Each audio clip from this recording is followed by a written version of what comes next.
자, 여신심사 가이드라인.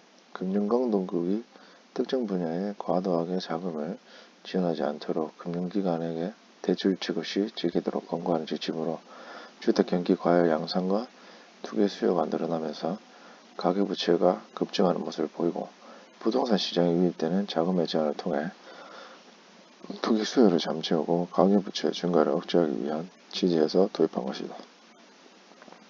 이를 위해 이제 금융기관이 주택담보대출 지급 시에 객관적인 소득증명 자료를 통한 차주의 상환 능력, 신규 주택 구입 자금, 고부담 대출 등은 비거치식 분할 상환, 그리고 변동금리 주택담보대출의 경우 금리 상승 가능성을 고려한 대출 한도 산정 등을 하도록 규정한 가이드라인이다. 이에 따라서 이제 주택담보대출 수혜자의 대출 한도가 줄어드는 한편에 이자 외 원금 상환 부담이 늘어나게 되므로 대출 수요가 감소하는 효과를 기대할 수 있게 되었다. 자, 여신 전문 금융회사. 은행과 같은 예금 수신 기능 없이 여신 업무만을 수행하는 금융회사를 여신 전문 금융회사라고 하고요. 여신 전문 금융회사는 신용카드회사, 할부금융회사, 리스회사, 그 다음 벤처캐피탈 이렇게 등이 있고요. 신용카드업은 신용카드의 발행 및 관리, 신용카드 이용과 관련된 대금 결제, 그리고 신용카드 가맹점의 모집 및 관리 업무를 행하는 업종을 말합니다. 자, 시세 대여.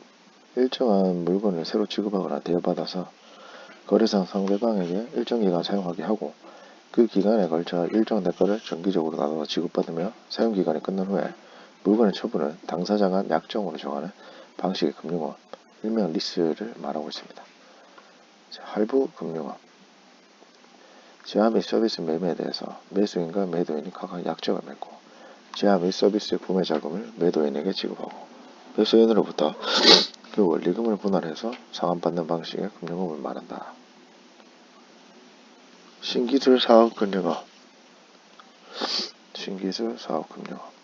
신기술 사업에 대한 투자, 융자, 경영 및 기술의 지도, 신기술 사업 투자 조합의 설립, 신기술 사업 투자 조합 자금의 관리, 운영 업무를 종합적으로 행하는 업종을 신기술 사업 금융업이라고 합니다. 여신 전문 금융회사에 대해서 이렇게 신용카드, 시설, 할부, 신기술 이렇게 있다는 거 좀 알게 되었습니다. 이런 기업 분석할 때도 좀 많이 나오는 부분입니다. 특히 그 금융지주회사나 이런 거 분석할 때 이런 업들은 다 포함이 되어 있더라고요. 자, 영모기지론. 주택을 소유하고 있지만 자체 수입이 부족한 고령자가 보유주택을 담보로 소유자 및 배우자가 사망 시까지 노후생활에 필요한 자금 및 연금 형태로 받아서 안정된 주거생활을 확보하는 제도를 영모기지론이라고 합니다. 고령자들은 보유주택의 유동화를 통해서 현 주거지의 일정 수준의 생활을 유지하고, 대출금융기관은 고령자가 사망한 이후 동담보주택을 처분해서 대출 원리금을 흡수하게 됩니다. 영모기지론은 고령자가 자식이나 주위의 도움 없이 스스로 경제적 문제를 해결하는 방안이 될 수 있고요. 사회 전체적인 측면에서도 적은 규모의 재정 지원으로 고령층의 복지 문제를 해결할 수 있어서 저비용 고효율의 예산 운용을 기대를 할 수 있습니다. 영모기지론은 주택을 담보로 한 장기 대출이라는 점에서 모기지론과 유사하지만 영모기지론은 고령자의 생계비 조달이 목적이고, 모기지론은 주택 구입이 목적이니까 대출 목적, 이용자 등의 모기지론과 이제 차이가, 이용자랑 대출 목적 등에서 이제 차이가 있다.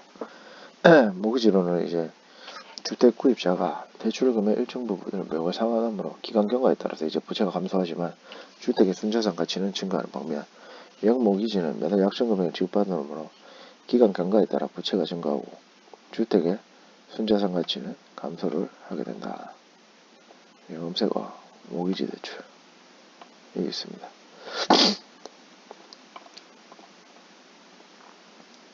자, 역선택.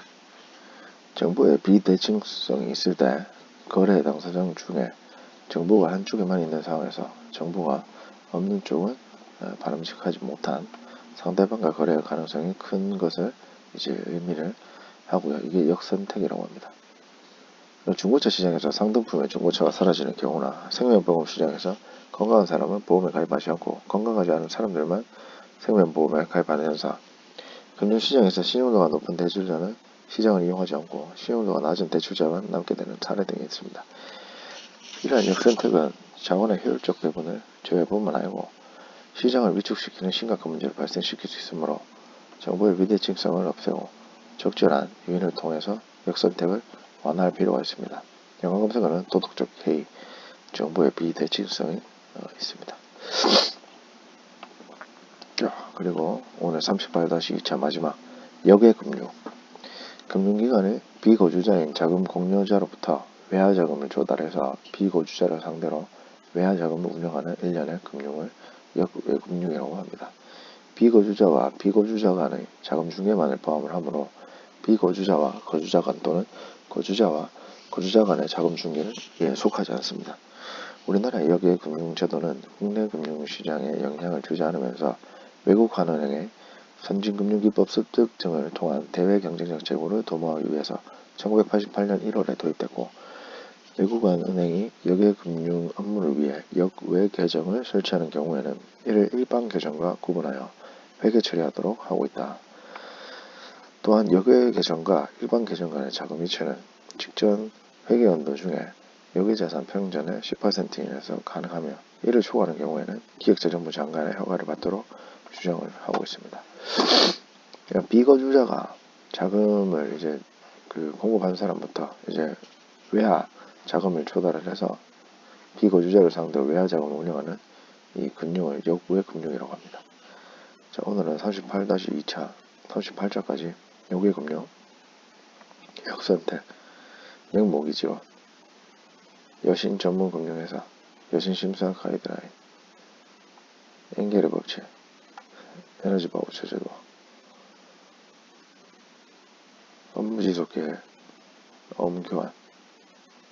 자, 저번에 제가 잘못 세렸던 업무관리계좌 CMA까지 이렇게 10개를 한번 읽게 되었습니다. 자, 다음 시간에는 자, 역외펀드부터 시작을 한번 해보도록 하겠습니다. 감사합니다.